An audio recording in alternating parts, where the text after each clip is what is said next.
আসসালামু আলাইকুম রহমতুল্লাহ। Basic chemistry ক্লাসে আপনাকে স্বাগত। আজকে আমাদের আলোচ্য বিষয় হচ্ছে যে অজৈব অ্যাসিড রয়েছে সেই অ্যাসিডগুলো আসলে রূপান্তর করবো। দেখা যাচ্ছে দুইটা অ্যাসিড এক জায়গাতে যোগ করে ওখান থেকে এক অণু পানি অপসারণ করে দেখা যাচ্ছে অন্য একটি অ্যাসিড বানালাম। আসলে এই ধরনের রূপান্তরগুলো দেখবো। তাহলে চলুন শুরু করি। প্রথমে আমাদের রয়েছে হচ্ছে অর্থ অ্যাসিড থেকে মেটা অ্যাসিড। নর্মালি অর্থ অ্যাসিড থেকে যদি আমরা এক অণু পানি অপসারণ করি তাহলে কিন্তু আমরা মেটা অ্যাসিড পেয়ে যাই। তাহলে এটা যদি আমরা একটা উদাহরণের মাধ্যমে লক্ষ্য করি তাহলে আমাদের জন্য অনেক ভালো হবে। আমরা প্রথমে নিলাম হচ্ছে H3BO3, এটি হচ্ছে বোরিক অ্যাসিড। এই বোরিক অ্যাসিড থেকে যদি আমি এক অণু পানি অপসারণ করি তাহলে যেটা পাই HBO2। এখানে যেহেতু হাইড্রোজেন রয়েছে সো আমরা বলতে পারি এটা হচ্ছে একটা অ্যাসিড। তাহলে এই অ্যাসিডটা আসলে কোথা থেকে তৈরি হয়েছে? এখান থেকে তৈরি হয়েছে এবং এখান থেকে কিন্তু এক অণু পানি অপসারিত হয়েছে।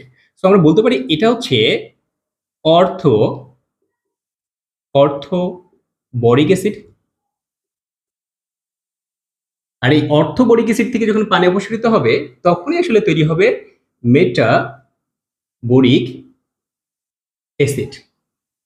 এবার হচ্ছে আমরা একটি উদাহরণ দেখব। H3PO4 phosphoric acid. এই ফসফরিক অ্যাসিড থেকে যখন আমরা এক অণু পানি অপসারণ করব তখন যেটা থাকে HPO3। তাহলে এখানেও কিন্তু আসলে এটাও কিন্তু অ্যাসিড হিসেবে কাজ করতে পারবে। তাহলে এই অ্যাসিড হিসেবে কাজ করতে পারবে এটা আসলে কোথা থেকে তৈরি হয়েছে? এখান থেকে না? তাহলে অবশ্যই আমরা এটাকে বলবো হচ্ছে অর্থ ফসফরিক অ্যাসিড। তাহলে এটি যদি অর্থ ফসফরিক অ্যাসিড হয়, এই অর্থ ফসফরিক অ্যাসিড থেকে এক অণু পানি অপসারণ করে এটি তৈরি করা হয়েছে। তো এটা হচ্ছে মেটা ফসফরিক অ্যাসিড। মেটা ফসফরিক অ্যাসিড। এবার পরের উদাহরণটি যদি আমরা একটু লক্ষ্য করি, H2SO4 সালফিউরিক অ্যাসিড এবং এই সালফিউরিক অ্যাসিড থেকে যদি আমরা এক অণু পানি অপসারণ করি তাহলে যেটা থাকে SO3। তাহলে এই SO3 কিন্তু একেবারে এখানে অ্যাসিড হিসেবে কাজ করতেছে না বা সেখানে কিন্তু হাইড্রোজেনও নেই। তাহলে এটা কিন্তু আসলে অর্থ সালফিউরিক অ্যাসিড হবে না এবং এটিও কিন্তু তার মেটা সালফিউরিক অ্যাসিড হবে না। আশা করি বিষয়টা বুঝতে পেরেছি।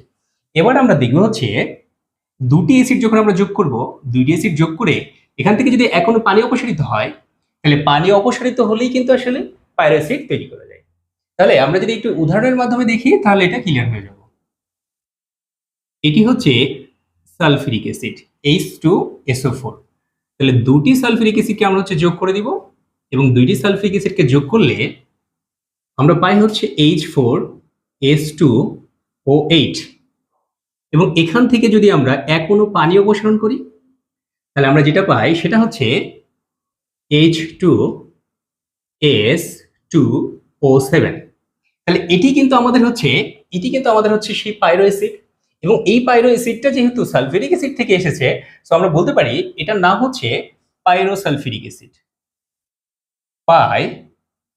এটি হচ্ছে পাইরো সালফিউরিক অ্যাসিড। Sulphuric acid. এবার এই পাইরো সালফিউরিক অ্যাসিড থেকে যদি আমরা হচ্ছে হাইড্রোজেন অপসারণ করে নিই তাহলে হাইড্রোজেন গুলো যদি অপসারণ করে নিই তাহলে সেটা দাঁড়ায় হচ্ছে H2O7। আর দুটো হাইড্রোজেন যেহেতু আছে সেটা আমি অপসারণ করলাম তাহলে এরকম কিছু একটা আয়ন দেখায়। এই আয়নটার নাম হচ্ছে পাইরো পাইরো সালফেট আয়ন বা এই যৌগমূলকটা হচ্ছে পাইরো সালফেট। কারণ কি? কারণ হচ্ছে আমরা যেহেতু পাইরো সালফিউরিক অ্যাসিড থেকে এই যৌগমূলকটা পেলাম বা এই আয়নটা পেলাম তাহলে ইক অ্যাসিড থেকে আমাদের জানা রয়েছে যে ইক অ্যাসিড থেকে আসলে 8 আয়ন পাওয়া যায়। সো এটি হচ্ছে পাইরো সালফেট আয়ন। এবার পরের উদাহরণটা যদি আমরা একটু লক্ষ্য করি এখানে নিলাম হচ্ছে H3PO4। তাহলে এটি হচ্ছে আমাদের ফসফরিক অ্যাসিড। তাহলে দুইটি ফসফরিক অ্যাসিডকে যদি আমরা একসাথে লিখি এবং এটি যোগ করলে যেটা পাই H6P2O8 এবং এখান থেকে আমরা হচ্ছে এক অণু পানি অপসারণ করব। তাহলে পানি অপসারণ করলে থাকে হচ্ছে H4P2O7। তাহলে এটি আমাদের কি অ্যাসিড হচ্ছে? এটি অবশ্যই আমাদের পাইরো অ্যাসিড। আর এটা যেহেতু ফসফরিক অ্যাসিড ছিল ফসফরিক অ্যাসিড থেকে পাইরো অ্যাসিড পেয়েছি তাহলে এটি অবশ্যই আমরা বলবো হচ্ছে পাইরো ফসফরিক অ্যাসিড। Phosphoric acid. এই পাইরোফসফরিক অ্যাসিড থেকে যদি আমরা হাইড্রোজেনটা অপসারণ করি, তাহলে এটা দেখা হচ্ছে P2O7, যেহেতু 4টা হাইড্রোজেন ছিল, তাহলে আমরা 4টা হাইড্রোজেন যদি অপসারণ করি তাহলে এরকম কিছু একটা হয়, এবং আমরা বলতে পারি এটা হচ্ছে পাইরোফসফেট আয়ন, কারণ হচ্ছে পাইরোফসফরিক অ্যাসিড থেকে এসেছে। তো এটি হচ্ছে পাইরোফসফেট আয়ন। আমরা পরে আরেকটি উদাহরণ দেখব, সেটি হচ্ছে HNO3। এটি হচ্ছে নাইট্রিক অ্যাসিড। দুটি নাইট্রিক অ্যাসিডকে যখন আমরা একসাথে করি তাহলে এটি পাওয়া যায় H2N2O6, এবং এখান থেকে যদি আমরা এক অণু পানি অপসারণ করি তাহলে আমরা যেটা পাই সেটা হচ্ছে N2O5। এখানে কিন্তু আসলে কোনো ধরনের হাইড্রোজেন নেই, সো আমরা এটাকে আমরা অ্যাসিড বলতে পারি না, তাহলে এটি হচ্ছে অ্যাসিড নয়। তাহলে এটা ছিল হচ্ছে আমাদের নাইট্রিক অ্যাসিড। এই নাইট্রিক অ্যাসিড থেকে পানি অপসারণ করে আমরা এটা পেলাম, তাহলে এটা হচ্ছে অ্যানহাইড্রাস কন্ডিশনে রয়েছে। সো আমরা বলতে পারি এটা হচ্ছে নাইট্রিক অ্যাসিডের হচ্ছে অ্যানহাইড্রাস কন্ডিশন, বা সেখানে আসলে এটা হাইড্রেটেড অবস্থায় নেই।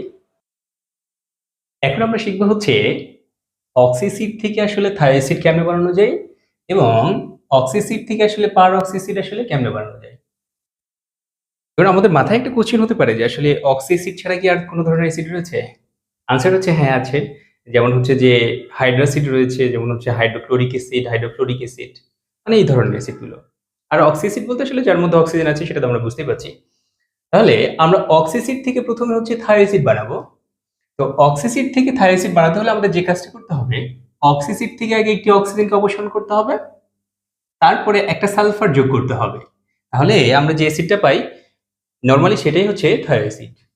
তাহলে আমরা যদি এটাকে আসলে একটা উদাহরণের মাধ্যমে দেখি তাহলে আমাদের জন্য অনেক সুবিধা হবে। আমি উদাহরণ হিসেবে নিলাম হচ্ছে সালফিউরিক অ্যাসিড H2SO4।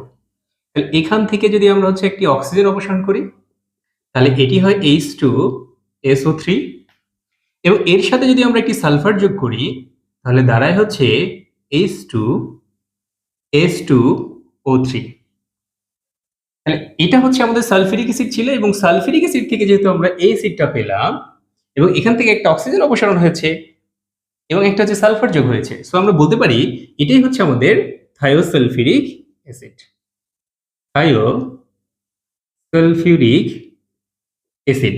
এবং নরমালি এই থায়োসালফিউরিক অ্যাসিড থেকে যদি আমরা মানে হাইড্রোজেনটা অপসারণ করি তাহলে এটা অনেকটা দেখা যাচ্ছে এরকম H2O3-2, তাহলে এরকম একটা আয়ন দেখায়। তাহলে এই আয়নটার নাম আসলে কি হতে পারে? এটা যেহেতু ইক অ্যাসিড থেকে এসেছে আয়নটা, সো আমরা বলতে পারি এটা হচ্ছে এটা আয়ন হবে। সো এটার নাম হচ্ছে থায়োসালফেট আয়ন। আয়নটা কি হবে? এটি হবে হচ্ছে এট আয়ন, মানে থায়োসালফেট আয়ন। আমরা যদি আরেকটি উদাহরণ লক্ষ্য করি H2SO3, এবং এখান থেকে যদি নরমালি একটা অক্সিজেন অপসারণ করা হয় তাহলে এটি দ্বারা হচ্ছে H2SO2, এবং এর সাথে যদি আমরা একটি সালফার যোগ করে দিই তাহলে এটি হয় হচ্ছে H2S2O2। তাহলে এটি ছিল আমাদের সালফিউরাস অ্যাসিড, এবং সালফিউরাস অ্যাসিড থেকে আমরা এই অ্যাসিডটা পেলাম, তাহলে এটা অবশ্যই আমরা বলতে পারি থায়োসালফিউরাস অ্যাসিড। আর এটা ছিল হচ্ছে নরমালি হচ্ছে আস অ্যাসিড, এবং এখান থেকে যদি আমরা হচ্ছে হাইড্রোজেনটা অপসারণ করি তাহলে এটা পাই হচ্ছে H2O2-2। এটা ছিল হচ্ছে আস অ্যাসিড, এবং আস অ্যাসিড থেকে যেহেতু এটা পাচ্ছি তাহলে এটা হবে আমাদের হচ্ছে আইট আয়ন হবে। তার মানে এই আয়নটার নাম হচ্ছে থায়োসালফাইট আয়ন। আশা করি বিষয়টা আমরা বুঝতে পেরেছি। এবার আমরা একটু লক্ষ্য করবো হচ্ছে অক্সি অ্যাসিড এবং পারঅক্সি অ্যাসিড বানানোর বিষয়টা। আমরা বুঝতে পারছি যে অক্সি অ্যাসিড থেকে যদি নরমালি অক্সি অ্যাসিডের সাথে যদি একটি অক্সিজেন যোগ করা হয় তাহলে কিন্তু সেটা হচ্ছে পারঅক্সি অ্যাসিড হয়ে যায়। তাহলে আমরা যদি উদাহরণের মাধ্যমে এটা লক্ষ্য করি তাহলে আমাদের জন্য ক্লিয়ার হবে H2SO4 এটি হচ্ছে একটি সালফিউরিক অ্যাসিড, এবং এর সাথে যদি আমরা একটা অক্সিজেন যোগ করে দিই তাহলেই কিন্তু আমরা হচ্ছে পারঅক্সি সালফিউরিক অ্যাসিড পাই H2SO5। তো এটির নাম কি হবে? পারঅক্সি সালফিউরিক অ্যাসিড। এবং এই পারঅক্সি সালফিউরিক অ্যাসিড থেকে যদি হাইড্রোজেনটা অপসারণ করি তাহলে হয় SO5-2। তাহলে এটি ছিল যেহেতু ইক অ্যাসিড এবং ইক অ্যাসিড থেকে আয়নটা পাচ্ছি, সো এটা অবশ্যই এটা আয়ন হবে আমাদের। তাহলে এটির নাম কি হবে? পারঅক্সি সালফেট আয়ন। এবার পরবর্তী উদাহরণটা আমরা একটু লক্ষ্য করি। মনে করি এটি নিলাম হচ্ছে নাইট্রিক অ্যাসিড এবং এই নাইট্রিক অ্যাসিডের সাথে যদি আমরা একটু অক্সিজেন যোগ করে দিই তাহলে কিন্তু আমরা পেয়ে যাই হচ্ছে পারঅক্সি নাইট্রিক অ্যাসিড। তাহলে এটি হবে HNO4 এবং এখান থেকে এটা হচ্ছে আমাদের পারঅক্সি নাইট্রিক অ্যাসিড এবং এখান থেকে যদি আমরা নরমালি একটা হাইড্রোজেন অপসারণ করে নিই তাহলে এটি হয়, যে হাইড্রোজেনটা আছে সেটা যদি আমরা অপসারণ করি তাহলে এটি হয় NO4। তাহলে NO4 মাইনাস, যেহেতু এটি ছিল হচ্ছে পার অক্সি নাইট্রিক অ্যাসিড, পার অক্সি নাইট্রিক অ্যাসিড এবং এই ইক অ্যাসিড থেকে যেহেতু এই আয়নটা পাচ্ছি, সো আমরা বলতে পারি এটা হচ্ছে আমাদের পার অক্সি নাইট্রেট আয়ন। এই আয়নটির নাম কি হবে? Peroxynitrate ion. তো আশা করি আমাদের ভিডিওটা আপনারা বুঝতে পেরেছেন। Thank you so much for watching this video. আমাদের ভিডিওটা যদি আপনাদের ভালো লেগে থাকে তাহলে পরবর্তী ভিডিওর জন্য অবশ্যই আমাদের ফেসবুক পেজটি লাইক, কমেন্ট এবং শেয়ার করবেন এবং ইউটিউব চ্যানেলটি সাবস্ক্রাইব করে রাখবেন। আসসালামু আলাইকুম রহমতুল্লাহ।